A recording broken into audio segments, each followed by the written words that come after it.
10,000 people braved the rain in Kuala Lumpur on the 7th of March to join the Kita Lawan rally in support of recently jailed opposition leader Anwar Ibrahim.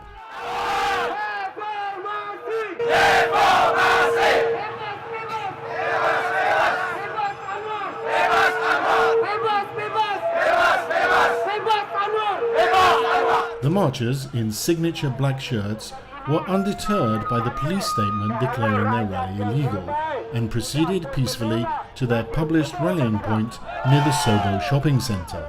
Yes, I'm a resident of KL, born and raised. Okay, and what are you currently doing with your life? Are you a student? No, I'm actually a working professional. It's hard to say that I was at the previous rally, the previous large rally at Bursa. They fired tear gas, they came in with riot trucks and water cannons, and they dispersed a large number of people at the end of the rally. I do not know if that will happen again today. They might have learned from the past.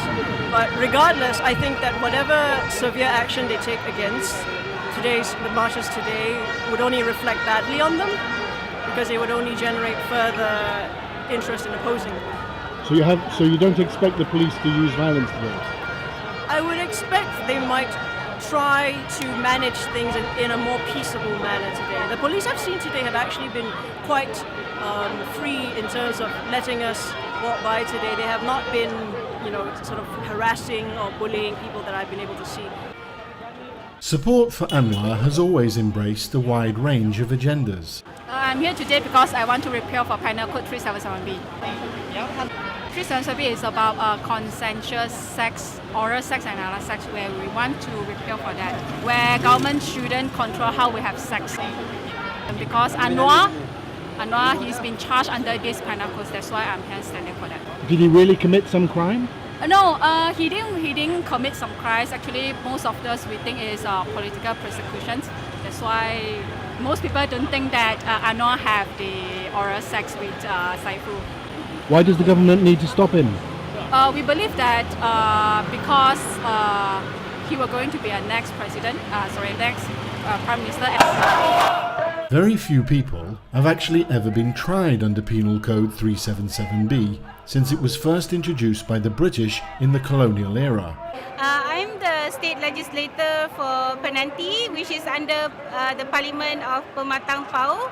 Pematang Pau, Dato Sri Anwar Ibrahim is the MP, and I'm the state legislator or the Adun.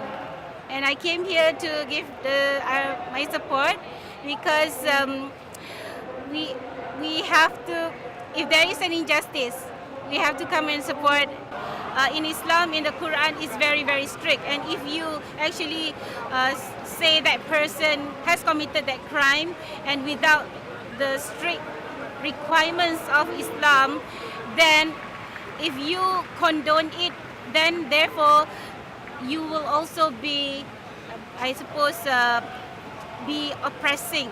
Because in Islam, if you want to condemn a person to guiltiness, there is you have to have 4 witnesses. It's very, very strict. And the case that we have seen, all of us have seen. I've been to court during the federal court for 8 days, from morning until evening, because I wanted to see both sides and I wanted to listen. Is there a case for it? And when I listen to it, I'm satisfied that that besides he says he is innocent. So a person, if there is any doubt, then you should not put him in bars for 5 years.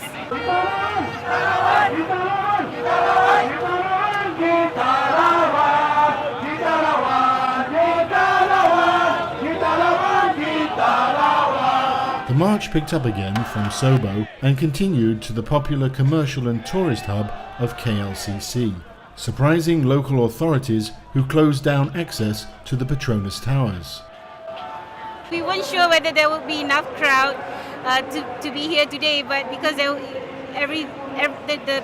political scene everybody seems to be tired of all this, and I'm just so happy. I just came here with my son. I just came here with my son, not expecting other people, not so expecting so many people, but there are a lot of people, so I'm really, really happy. What has happened recently to make you come here? another one in a series of events, which is to say the arrest of Anwar Ibrahim, who was the leader of the opposition party, on charges that were brought to him as a cover-up for, the political, to take it, okay, sorry, let me rephrase that.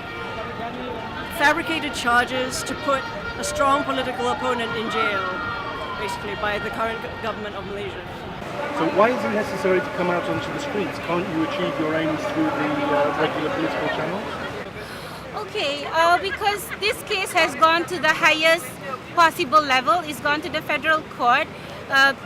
He went to High Court and he was declared innocent, and then they went to the appeal court, the prosecution, and he was guilty, and then it went on to the federal court, and now it's gone to the pardon by the king. So therefore, I think in terms of the law, the lawyers or Dato' Sri Anwar has exhausted the legal ways. In our country, the sad state of affairs is that the legal channels of affecting change in the government, such as our voting system and elections, are sadly plagued by corruption, gerrymandering, questionable practices during the counting of votes, all of which are quite fairly well documented and have been witnessed both by everyday people and both by international observers as well, who've been able to come in and see such things.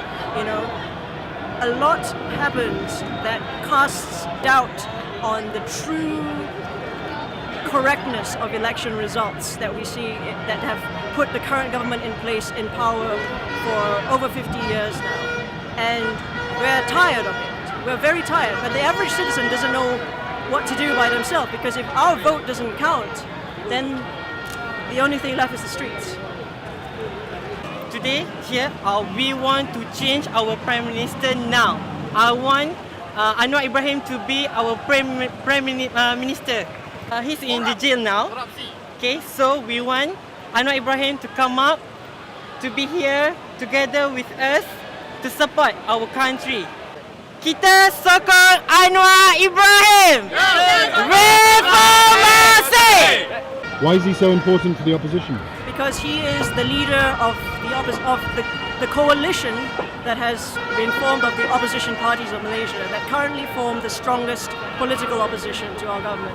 We need somebody strong who is brave, a strong opposition. If you are afraid, in his case, he has gone to jail 4 times. First, under the ISA, and second, and the third time was under the first, the first court case, and then fitna, we call it fitna 1, and then now fitna 2. So it takes a very strong person who's been to jail, and the third time he's been to jail 6 years, and then he was declared innocent, and now this time around 5 years. So I think he has come to basically he has come to the point, or if there's somebody who doesn't really, who have no feeling of being scared, you need to have there's somebody to point out if there's something wrong doing in the country. Anwar Ibrahim's PKR party, or Parti Keadilan Rakyat, is one of the mainstays of the opposition coalition.